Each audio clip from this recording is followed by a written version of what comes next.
From the Broadcast Center at BCIT's Burnaby Campus, this is All Talk Radio. You're listening to 1680 The Crow. Good afternoon, I'm Richard Davis. You're listening to 1680 The Crow. Here's the stories that are making news at 2:30. Well, a Vancouver police officer will not be charged for subduing a man who was vandalizing cars, threatening people and damaging property in the city's West End in July of 2021. The man suffered cuts to his face and head as well as a broken arm when he was confronted by two officers after numerous people called 911 to report a person was waving a tree branch and using it to damage cars and threaten other pedestrians. The Independent Investigations Office was brought in because of the man's injuries and determined that the arresting officer might have committed offenses, but the BC Prosecution Service says charges have not been approved. A statement from the Prosecution Service says it could not prove beyond a reasonable doubt that the officer did anything wrong. Over to Surrey, where the fast-growing British Columbia municipality is getting its long-awaited second hospital and cancer centre. Premier David Eby says construction of the almost $3 billion new hospital and cancer facility is slated for completion in 2029. This will be the largest capital investment south of the Fraser in our province's history. It will add a second emergency room in the city of Surrey, a surgical and imaging department. It will have the latest in healthcare technology. It will be a cancer center and a treatment center. He acknowledged the recent protests of Surrey physicians who staged a rally last week to raise concern about healthcare shortages in the city. Over to Manitoba now, where the list of candidates for the election on October 3rd has taken shape, now that the nomination deadline has passed. The Progressive Conservatives and New Democrats have a full slate of 57 candidates each, but the Liberals were unable to field candidates in 8 constituencies. The three main party leaders, meanwhile, will square off today in a forum hosted by the Manitoba Heavy Construction Association. They're scheduled to face each other again next week in a televised one-hour debate. The Conservative MP at the center of Canada's foreign interference saga is urging American lawmakers to work with their northern neighbors to counteract Chinese influence. Michael Chong testified today at the U.S. Congressional Executive Commission on China. He says Western democracies should be using modern technology to speak directly to the Chinese people.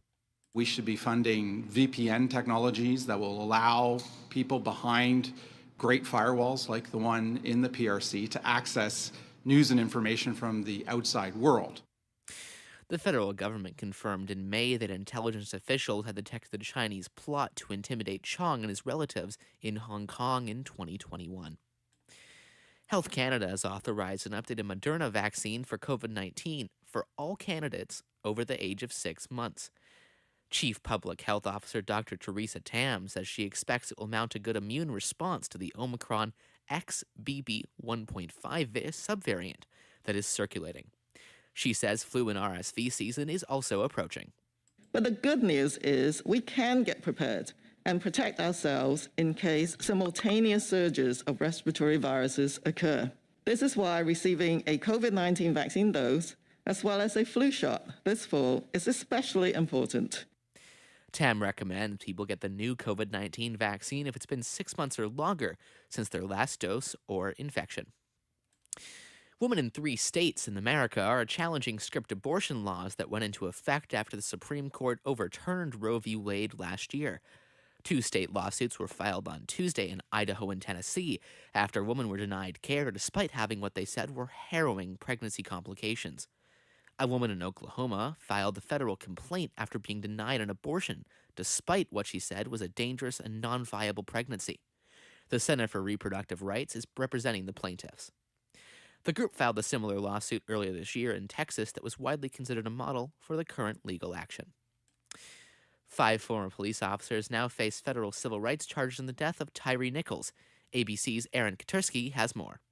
The January beating death of Tyree Nichols after a traffic stop in Memphis strengthened nationwide calls for police reform and led to the deactivation of the Memphis Police Department's Scorpion Unit, credited with crime suppression but feared for its aggressive, even violent tactics. The federal indictment charges each of the officers with deprivation of rights under the color of law. Stay tuned for more on BCIT's 1680 The Crow. 5 officers have pleaded not guilty to state charges of second-degree murder.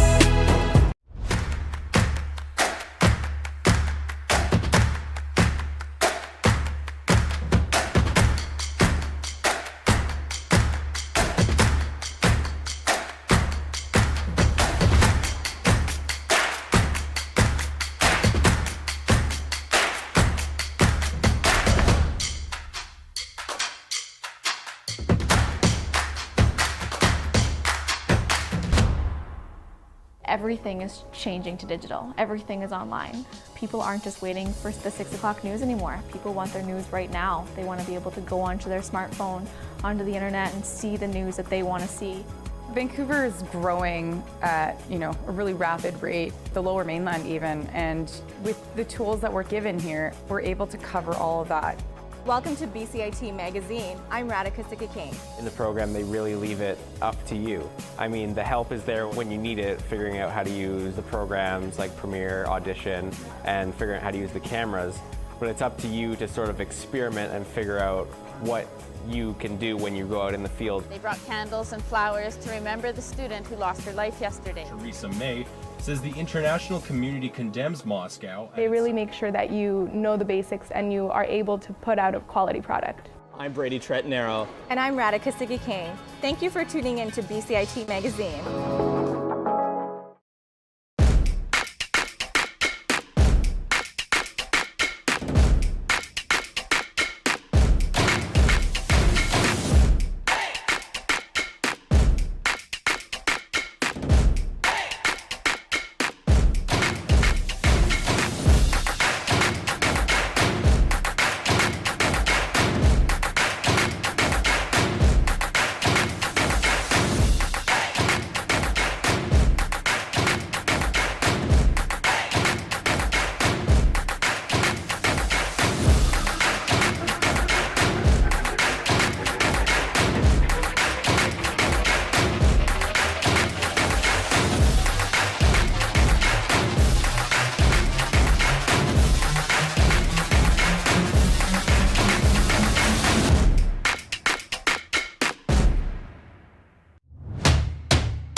for a young junior hockey player is tough, especially for ones that are considered stars. Take a look into the good, the bad, and the ugly of Canada's most loved sport. Our reporter Zach Clark was able to sit down with some of the PGHL's finest.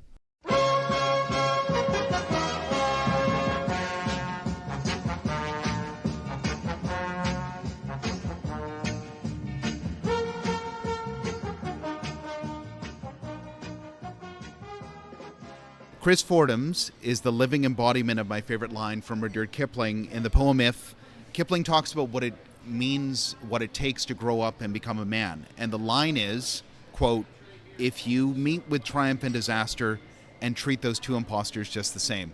And actually that line is also over the championship court in Wimbledon as the players come out. But what Kipling means is there are times in life where you will win and you will lose. And obviously in hockey that's the same. But the moment itself of victory and defeat is fleeting. The moment, in other words, is an imposter. It should not define you. Instead, how you react actually defines your manhood and your character. Are you magnanimous? Are you gracious? Are you bitter? And so in the case of Fordham's, to bring it back to the Whalers, my enduring image of Chris Fordham's will not actually be him scoring. He certainly did plenty of that. Instead, I shall always remember the Fordham's who lost. But in losing, he displayed his true character. In the Ladner Leisure Centre earlier this month, in March, he was red-eyed from crying after his junior career ended. But he collected himself and stood tall during my interview with him outside of the dressing room. He spoke very movingly about his 4 years with the Whalers. Thousands of people play junior hockey, and tens of thousands watch it. It's such an important part of Canadian culture, but few understand the grueling, difficult lives of junior hockey players. But with years of experience in hockey, Alistair was able to shed a little light. Hi, I'm Alistair Burns. I'm the PA announcer and the public relations spokesman for the White Rock Whalers, and actually I'm a BCIT alumnus as well. I graduated in 2010. Alistair knows that it's not just a fun pastime. It's still a sport where the teams have to compete. The work these players have to put in is strenuous, and it isn't always rewarding. It's a grind, because each of these young men have to be disciplined. Junior hockey can be very expensive. In the case of Junior B, each player pays thousands of dollars per season to play. But of course the coach makes the decision of whether you're sitting, whether you're playing, who's a healthy scratch, who's injured, and so on.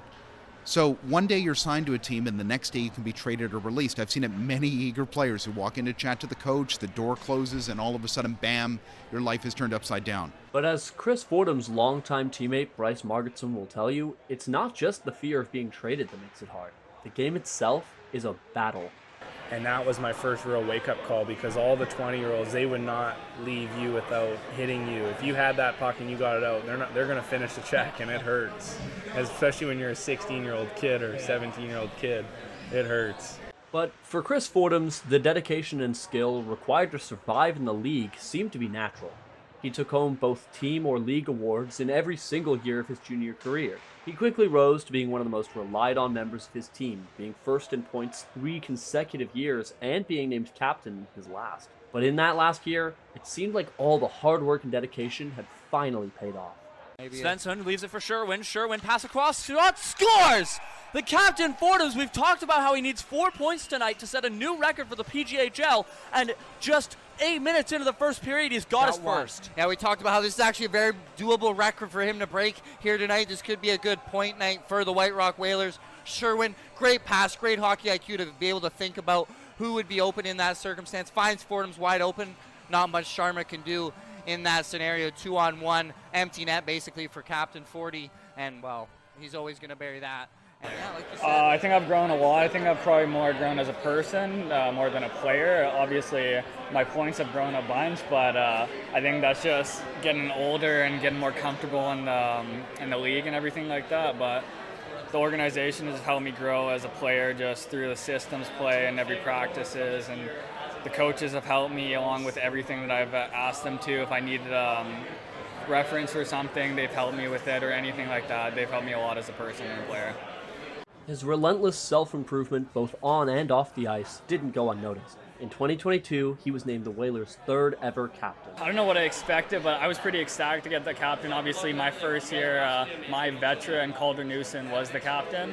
And then the year after that, my cousin, Tyler Price, was the captain for the past 2 years, so that was pretty cool to get captain after that from him. I don't know, I think expected to just have a good year and just make the playoffs as a captain. That's all I wanted to do. Push the boys forward, just make sure we're doing better each year. What many don't understand is that this isn't just a side activity. The boys, well, as Fordham's line mates will tell you, they can end up becoming your lifelong friends. Me, Fordham's, and Margetson and Svensson are looking into like post-secondary hockey, maybe UBCO, Trinity Western, UBC, something along those lines. But yeah, for sure, definitely. Everybody ended up blending in so well and blending together, which I think really honestly helps with every single team in this league, because if you guys aren't friends off the ice, there's not going to be chemistry that leads onto the ice, and I think that's what we had the best was our chemistry off the ice, which led to our on-ice success. And on-ice success they would have. Fordham's won the MVP of the entire league, and his line put up an unbelievable 243 combined points. So Fordham's, along with his line mates, led the team through the highs. Newsom takes it across. Fordham's pass in front. A juicy rebound given up on the pad, and they score! Big goal, Cole with the hat trick with his back against the wall. Cole Svensson does it all, and that will do it. In overtime, the hat trick for Cole Svensson. And the unfortunate final lows. And applaud the Delta Ice Hawks on a series victory, 4-1. They close it out here in Game 5, 4-2 over the White Rock Whalers. And just like that, it was all over. The years of training, perseverance, and hard work had come to its bittersweet end. Many junior players continue on after, like Fordham's and his line plan on doing. Many others hang up the skates altogether. But the one thing every player has is their own unique story and a passion for the game. We hope you enjoyed this peek behind the curtain of the good, bad, and ugly of Canada's most loved sport. I've been Zach Clark with my producer Liam Higgs for 1680. Back in September, a group of engineering students here on campus came together with a common goal, restarting the BCIT Racing Club, which competes in off-road vehicle competitions. The problem? It's been over 3 years since the club was active. Jake McGrail has the story.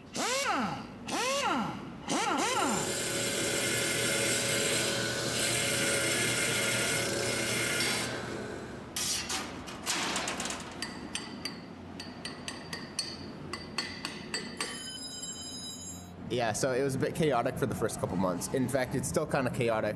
That's Sawyer Laspa, a third-year student and the president of the club, and as he tells it, a somewhat reluctant president. I would say everyone wanted me to do it, so it wasn't really a I want to be in this position. It's more of a we need somebody to be in this position, and I'm probably the best fit at the moment for it. Taking charge of the week's meeting sporting a backwards cap and his steel-toed boots, Sawyer announces that they've taken a big step forward in the manufacturing process. We got the engine, so we're pretty happy about that. Nothing looks like it's damaged. We're gonna have to get oil and gasoline before we can actually start it up. Sitting off to the side is Chief Engineer Vincent Van Aert. He's in charge of designing this year's vehicle, one that's very much still a work in progress. They have the frame and the engine, but the club's members are still working on different parts of the car, from the suspension to the transmission and more. It's a lot of machining, manufacturing, some more design work, organization, figuring out accommodations, testing. Things are going to break. Hopefully we have enough time to fix them.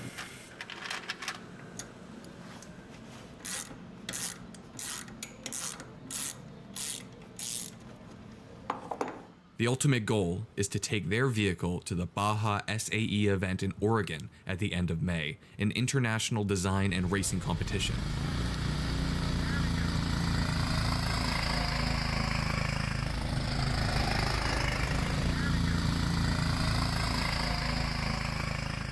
Of course, they need a working vehicle to compete, and given the tight deadline and the fact that no one in the club has competed at Baja before, there's no guarantee they'll have it ready.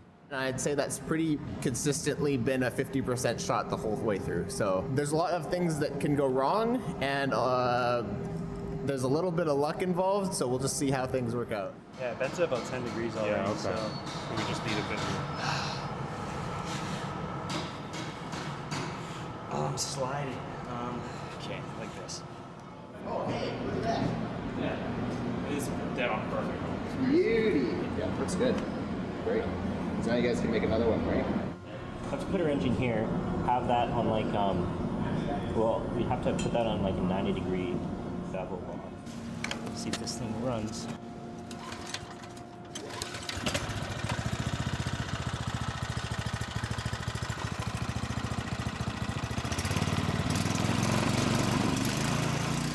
Even if they can't get their vehicle done in time, Sawyer wants to be at the competition to take it in and learn from it. I'm like super pumped. It's going to be really good. Sometimes you can get in like a bit of a bubble where you think that you're the best, and it's going to be interesting to see what the other programs have come up with from different schools and kind of see the possibility of what we could be doing in potentially a few years if the club continues to run. Vincent is more optimistic, but he's not setting the goal at championship or bust. We would like to get within, hopefully, the top 10. It would build morale. It would also help with funding. It'd also be a lot of fun. And I think the school, BCIT, would be quite proud if a club actually did quite well in one of these competitions.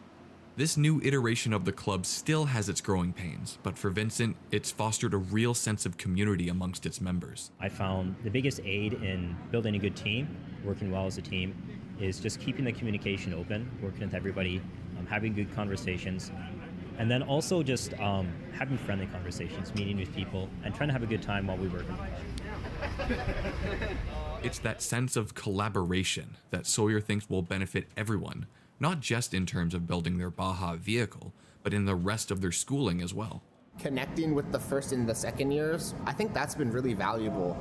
The fourth years, at least in the mechanical engineering department, they've been kind of distant, and so I think it's been really nice to get to talk with the first years and the second years and, you know, give them some advice on how they can, you know, succeed in the program, and also just like reminisce on like, oh yeah, when we were in first year and all that stuff was so hard and now it's really easy.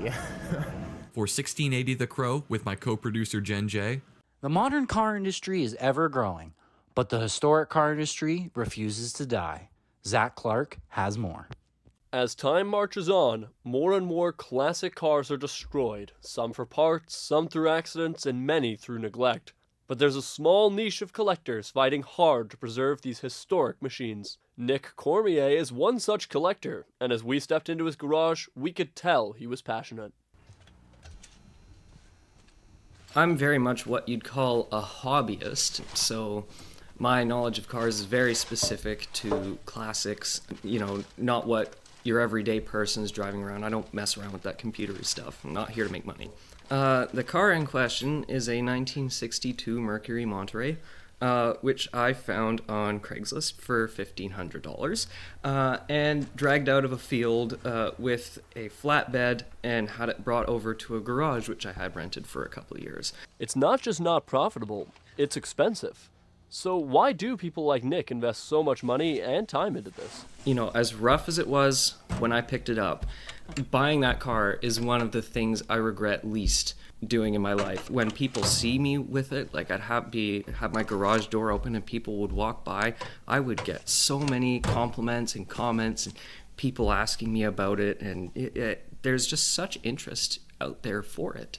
And I couldn't let this piece of history, this rolling piece of art, go to waste, even if it is a terrible financial decision and soaks up a lot of my time. But it's not just time and money. It takes skill, too, using dangerous power tools and even welding.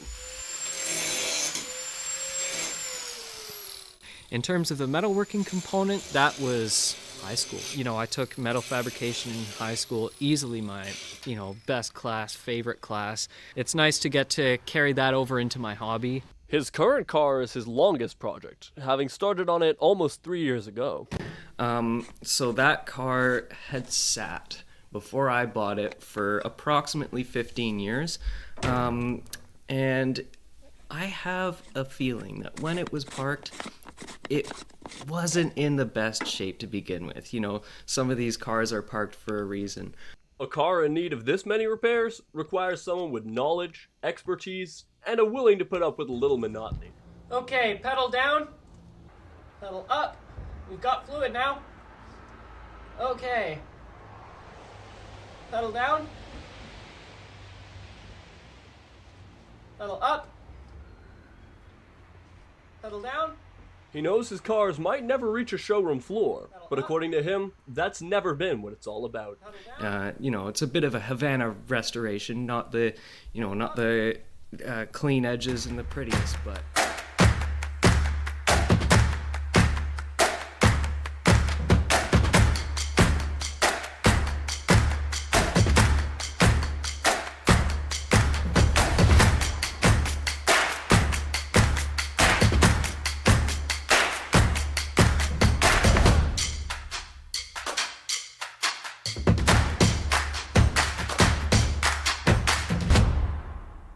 Everything is changing to digital. Everything is online. People aren't just waiting for the 6 o'clock news anymore. People want their news right now. They want to be able to go onto their smartphone, onto the internet, and see the news that they want to see. Vancouver is growing at, a really rapid rate, the Lower Mainland even, and with the tools that we're given here, we're able to cover all of that. Welcome to BCIT Magazine. I'm Radhika Sikakane. In the program, they really leave it up to you. I mean, the help is there when you need it, figuring out how to use the programs like Premiere, Audition, and figuring out how to use the cameras. But it's up to you to sort of experiment and figure out what you can do when you go out in the field. They brought candles and flowers to remember the student who lost her life yesterday. Theresa May says the international community condemns Moscow. They really make sure that you know the basics and you are able to put out a quality product. I'm Brady Tretnero. And I'm Radhika Sikakane. Thank you for tuning in to BCIT Magazine.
From the Broadcast Center at BCIT's Burnaby Campus, this is All Talk Radio. You're listening to 1680 The Crow. This is your 3 o'clock news update on 1680 The Crow. I'm Zach Clark. BC Premier David Eby says he is white-hot angry that the man who stabbed 3 people in Chinatown was given a day's release from a forensic psychiatric hospital. I cannot fathom how someone who murdered his daughter, was released in 2009, went out and stabbed somebody else, would then be released again, unaccompanied, somehow able to go out and buy a knife, go to Chinatown and stab 3 people. How is that possible?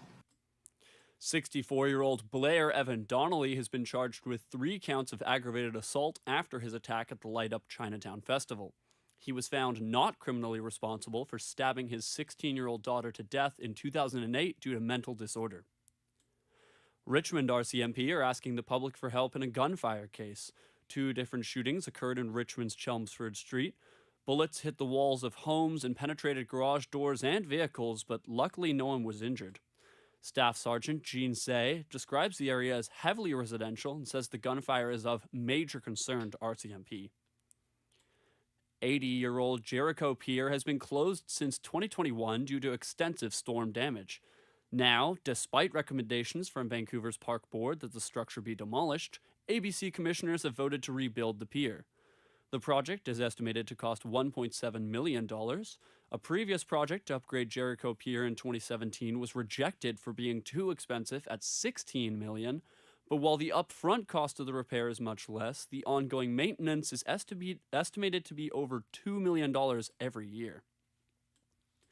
The First Nations Leadership Council has called the removal of a downtown encampment senseless and dehumanizing. The city of Prince George shut down the encampment without providing proper support for the now displaced residents. Of the 30 permanent residents removed from the camp, only 4 have been able to move to shelters. The Leadership Council continued saying, "We condemn the city of Prince George for bad faith negotiations, short-sightedness, and explicit cruelty." The province of BC has announced a second hospital in Surrey, but the project is facing rising costs and delays, with the completion date having been pushed back 2 years. Last year, officials stated the project would cost roughly $1.7 billion, but the total cost has since risen to $2.8 billion. Construction, which was initially estimated to be completed in 2027, is expected to finish in 2029, with the facility opening in 2030. School stress has always existed, students worrying about their grades and what schools they want to get into, but the problems seem to increase each year. Riley Leung has more. In previous generations, mental health was never a big issue. Now, with newer generations such as millennials and Gen Z, mental health is important. Many stress and break down from either school, work, or even the social life. Most of all, how will they afford to live in the current economy? Caroline Weatherspoon, a clinical counselor, explains. Insecurity around money. So for students, like, how am I going to pay for my education, and how will I afford to live, and am I going to be able to get a job where I'm going to be able to afford to live afterwards? Students will be faced with new issues challenging their mental health. Riley Leung, 1680 The Crow. We're joined now by Riley in the studio. Riley, can you tell us a bit about what most people experience when going through mental health issues? Well, I feel, most people going through mental health issues experience more of a burnout. The production activity kind of lowers, and sometimes they may feel irritation or annoyance from anything small, and in some extreme cases, some may not want to live anymore. And what type of resources are there for those that are seeking mental help? Well, many usually book therapy sessions, go to counseling, but due to the shortage of therapists and counselors, it's about a 22-day average wait list. Many usually go to their friends or family to open up, just to feel comforted by them and just relieve of the stress in a way. Thank you for your time, Riley. Moving now to Calgary, Alberta's opposition leader, Rachel Notley, says the province has failed Albertans when it comes to a commercial kitchen that started an E. coli crisis affecting over 200 people. Notley says the kitchen that served multiple daycares hadn't been inspected in months, despite repeated health code violations. That pattern represented an alarm bell with a siren going around saying, this is not ready to be left on its own. And I worry about how many other places have exactly the same kind of alarms ringing right now. 1 adult and 25 children are receiving hospital care, with 21 severely ill. Looking internationally now, Libya has been facing devastating flooding. Mediterranean storm Daniel washed away entire city blocks in many towns in eastern Libya, but the town of Derna faced the worst. The representative for Libya for the Red Cross and Red Crescent Societies said that over 10,000 people are missing after the floods. The country's search and rescue efforts have said that upwards of 2,000 people died in Derna. The United States have warned North Korea that they will face consequences if they make an arms deal with Russia. The United States and other allies already have crippling sanctions on Russia and North Korea. The Pentagon warning of more to come if Kim Jong-un provides weapons to President Putin. We would call on North Korea to meet its previous stated public commitments not to supply weapons to Russia. Pentagon spokesman Brigadier General Patrick Ryder saying the U.S. military is watching North Korea's next move. Andy Field, ABC News, Washington. North Korean leader Kim Jong-un was invited to Russia by President Vladimir Putin on Tuesday.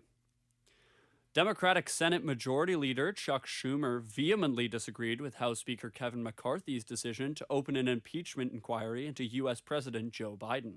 I have sympathy with Speaker McCarthy. He's in a difficult position. But sometimes you got to tell these people who are way off the deep end, who have no interest in helping the American people, who just want to pursue their own witch hunts, that they can't go forward with it. House Republicans continue to probe the business dealing of the president's son, Hunter Biden, but so far have been unable to produce evidence linking the dealings to the president. Moroccan King Mohammed VI has showed solidarity with his suffering nation as it tallies the death toll from a massive earthquake. King Mohammed visited a hospital bearing his name in Marrakesh near the epicenter to visit the injured. The king, who does not usually appear in public, other than for special occasions, took time talking to victims and surprised everyone by rolling up his sleeve and donating his royal blood for those in need.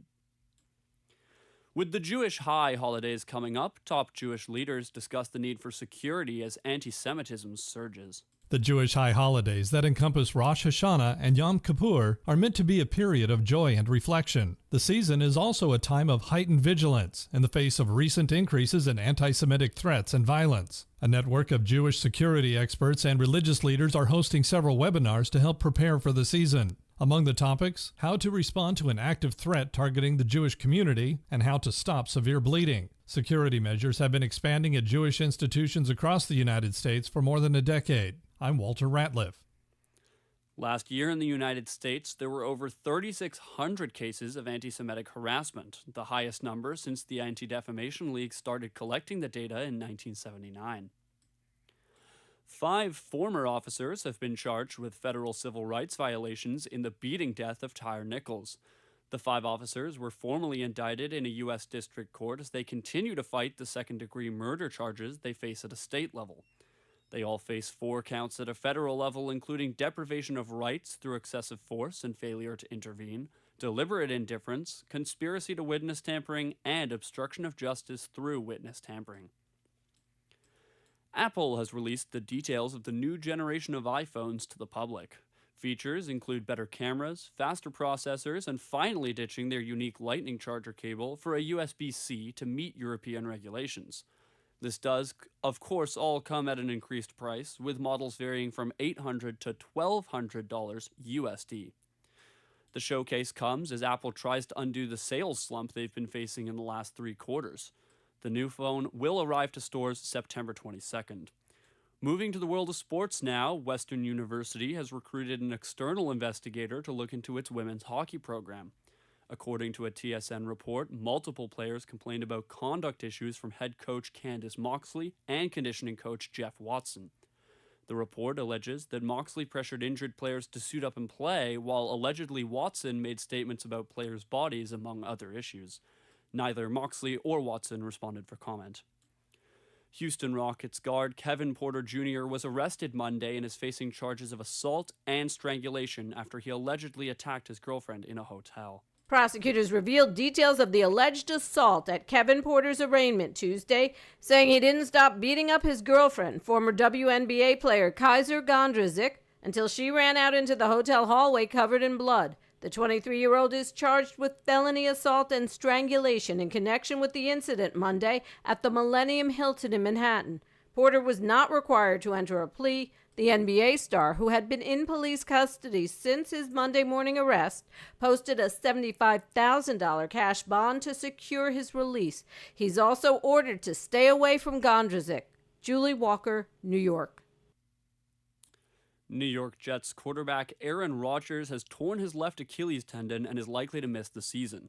The four-time MVP was hoping to turn the Jets into a legitimate threat, but just 4 throws into the game, it seems as if his contributions to the Jets end there. Third-year quarterback Zach Wilson filled in for Rodgers, and the Jets rallied around him to beat the Bills in overtime. Former journalist for the NFL, Jim Trotter, is accusing the league of not doing anything about what he calls long-standing institutional discrimination and says his contract was not renewed because he raised concerns regarding equality and racial injustice. The allegations were made in a lawsuit filed in a federal court in New York. Trotter also claimed that Cowboys owner Jerry Jones and Bills owner Terry Pegula made racially insensitive remarks. The NFL, along with Jones and Pegula, disputed the allegations.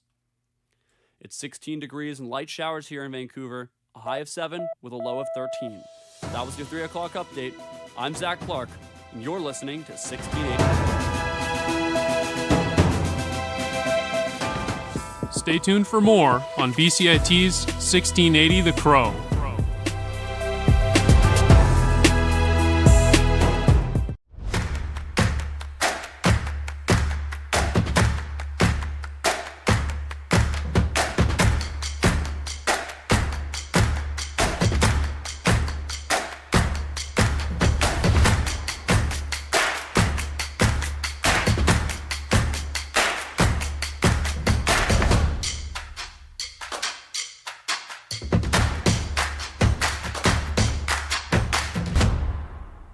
Everything is changing to digital. Everything is online. People aren't just waiting for the 6 o'clock news anymore. People want their news right now. They want to be able to go onto their smartphone, onto the internet, and see the news that they want to see.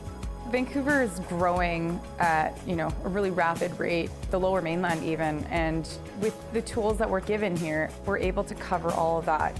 Welcome to BCIT Magazine. I'm Radhika Sikikane. In the program, they really leave it up to you. I mean, the help is there when you need it, figuring out how to use the programs like Premiere, Audition, and figuring out how to use the cameras. But it's up to you to sort of experiment and figure out what you can do when you go out in the field. They brought candles and flowers to remember the student who lost her life yesterday. Theresa May says the international community condemns Moscow. They really make sure that you know the basics and you are able to put out a quality product. I'm Brady Tretanero. And I'm Radhika Sikikane. Thank you for tuning in to BCIT Magazine.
Starbucks has announced it's planning on closing their only unionized location in Vancouver. The reason Starbucks has given for closing the location center around the expiration of the lease and the added cost of renovating it for future use.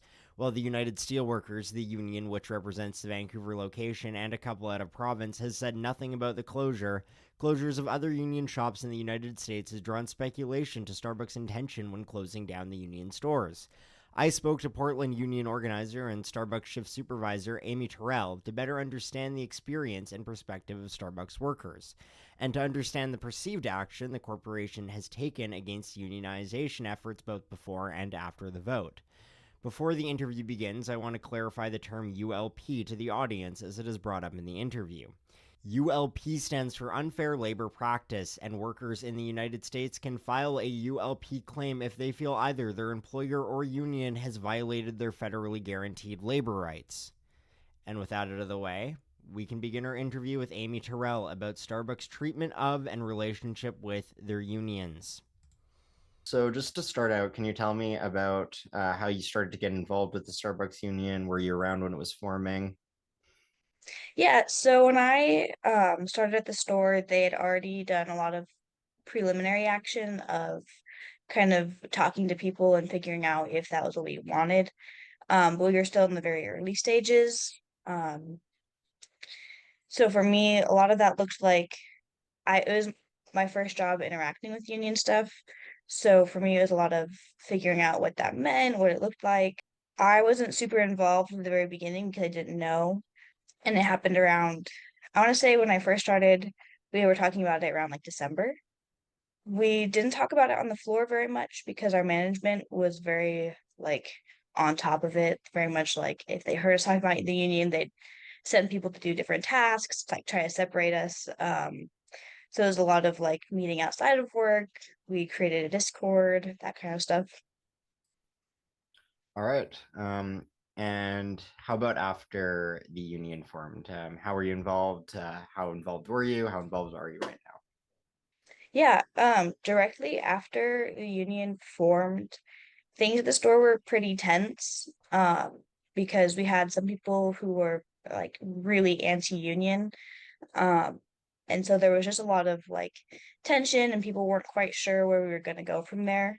At this point, I was fresh into my new position of supervisor at the store, so I hadn't involved myself fully in planning and organizing.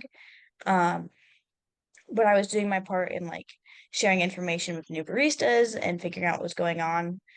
But more recently, I've been an active planner, organizer, and person helping get things on the ground and get them running.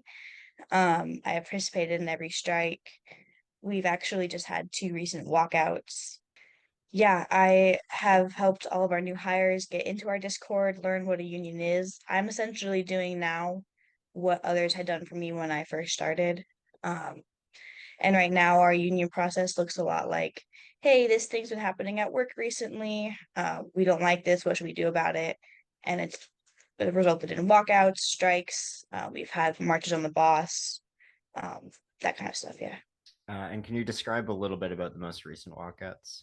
So our store has a 3-person safety minimum, meaning that there should always be 3 partners in the store, just because we can't leave just one person upstairs behind the bar.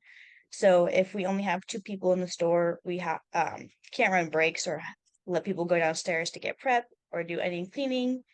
And for the past week, I was only given 1 barista for over 2 hours of open hours, which meant we wouldn't have been able to run breaks. We wouldn't have been able to change our standing water. We haven't been able to keep up with brewing coffee or cleaning our lobby. So not only our safety, but we wouldn't have been able to support like our customers and make sure that they have a good experience. So me and my fellow barista Taryn on Friday and Saturday, we walked out early. Essentially, we just closed the doors as soon as there was only 2 of us in the store because we wanted to show management that we aren't going to be open when there's only 2 of us. Like, we won't allow that to happen. And we still closed as normal. We made sure that the openers would still have what they needed. I did all my like supervisor tasks with money and the tills.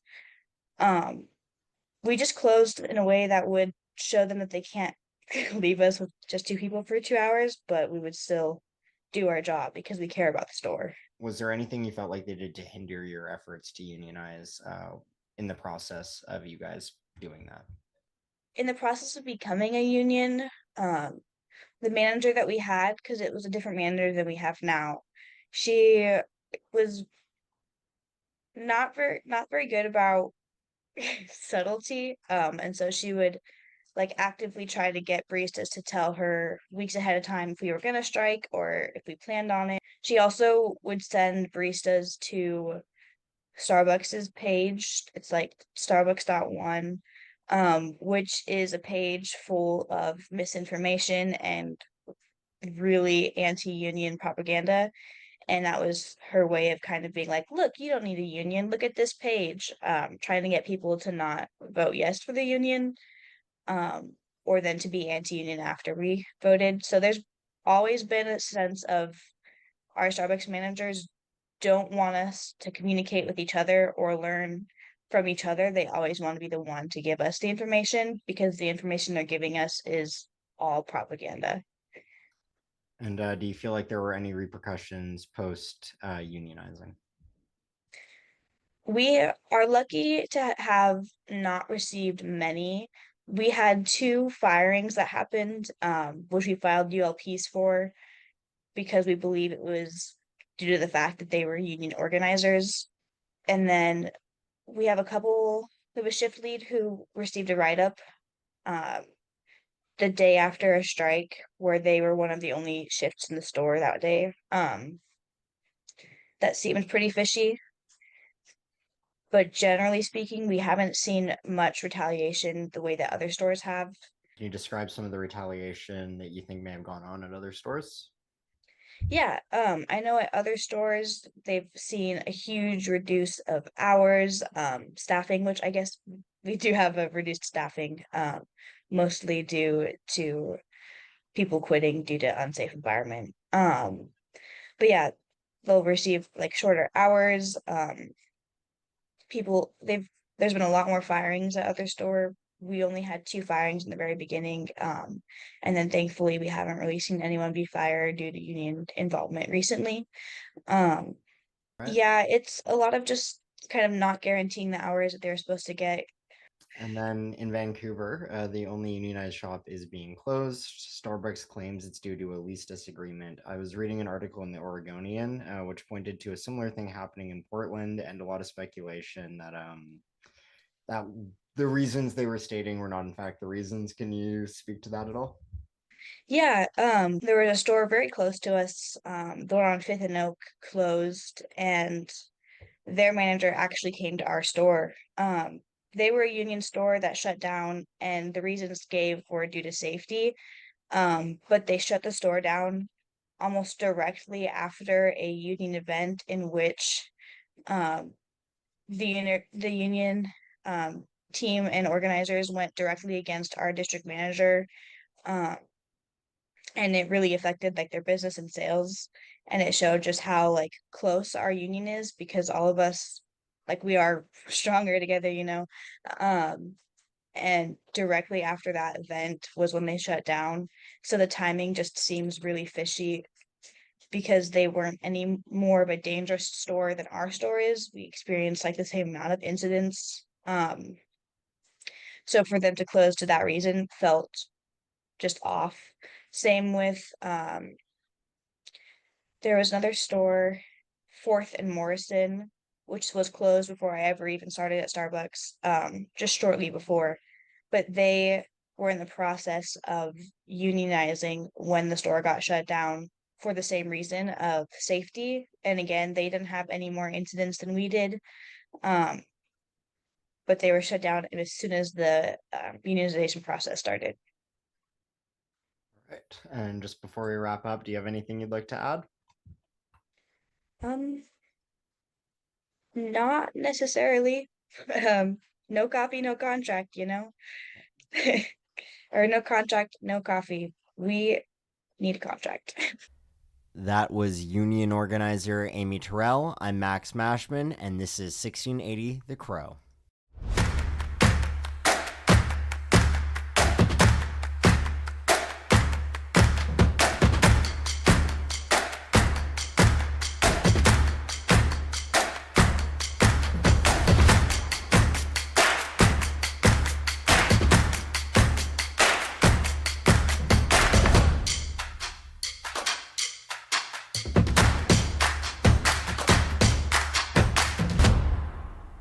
everything is changing to digital. Everything is online. People aren't just waiting for the 6 o'clock news anymore. People want their news right now. They want to be able to go onto their smartphone, onto the internet, and see the news that they want to see. Vancouver is growing at, a really rapid rate, the Lower Mainland even, and with the tools that we're given here, we're able to cover all of that.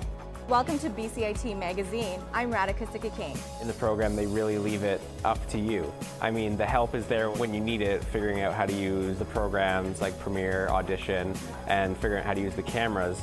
But it's up to you to sort of experiment and figure out what you can do when you go out in the field. They brought candles and flowers to remember the student who lost her life yesterday. Theresa May says the international community condemns Moscow. They really make sure that you know the basics and you are able to put out a quality product. I'm Brady Tretnero. And I'm Radhika Sikki-King. Thank you for tuning in to BCIT Magazine.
This is sports on 1680 The Crow.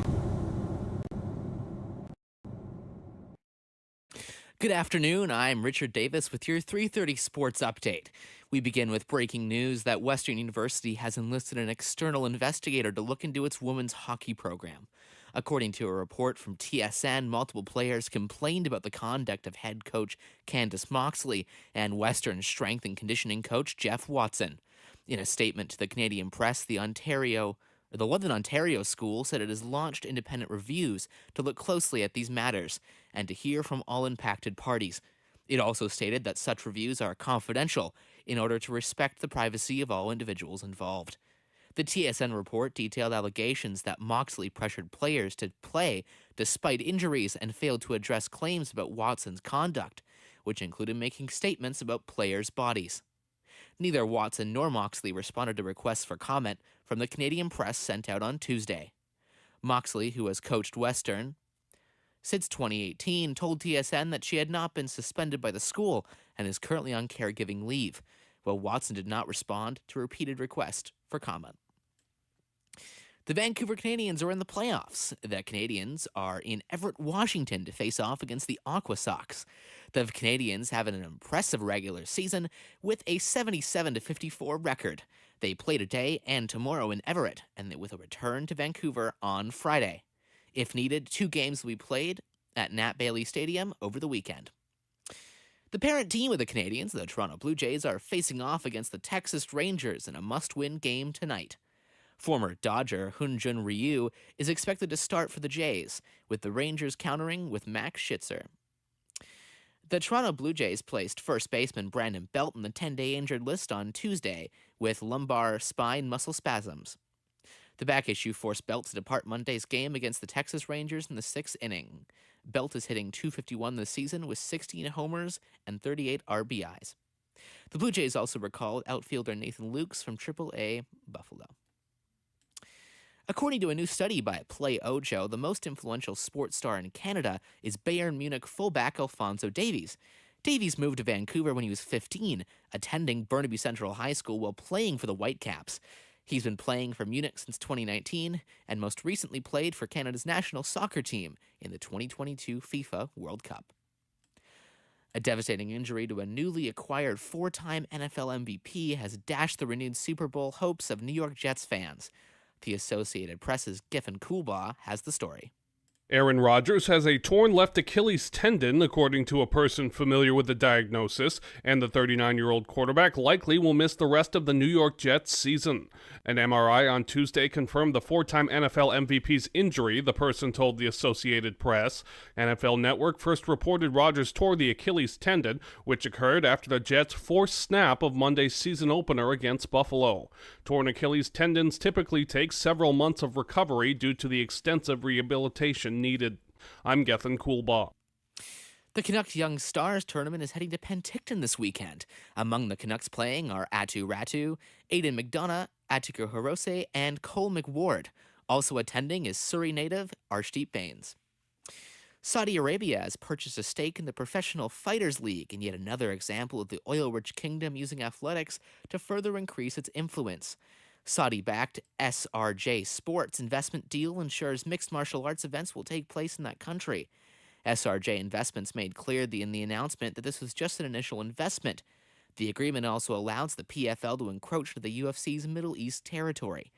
The UFC regularly holds events in Abu Dhabi, the capital of the neighboring United Arab Emirates. Well, more to local sports. The Mann Cup.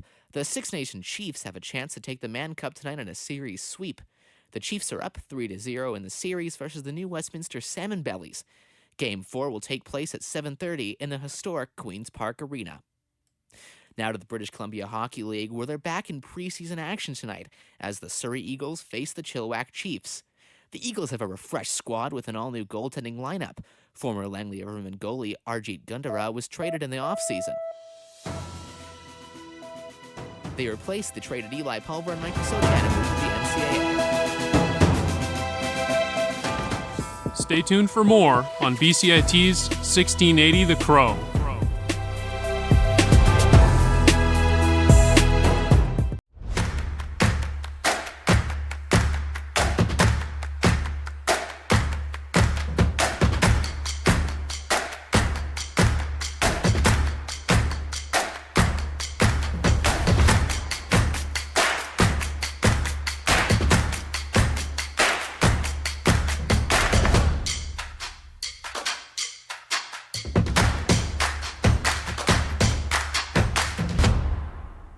Everything is changing to digital. Everything is online. People aren't just waiting for the 6 o'clock news anymore. People want their news right now. They want to be able to go onto their smartphone, onto the internet, and see the news that they want to see. Vancouver is growing at, a really rapid rate, the Lower Mainland even, and with the tools that we're given here, we're able to cover all of that. Welcome to BCIT Magazine. I'm Radhika Sikikane. In the program, they really leave it up to you. I mean, the help is there when you need it, figuring out how to use the programs like Premiere, Audition, and figuring out how to use the cameras. But it's up to you to sort of experiment and figure out what you can do when you go out in the field. They brought candles and flowers to remember the student who lost her life yesterday. Theresa May says the international community condemns Moscow. They really make sure that you know the basics and you are able to put out a quality product. I'm Brady Tretanero. And I'm Radhika Sikikane. Thank you for tuning in to BCIT Magazine.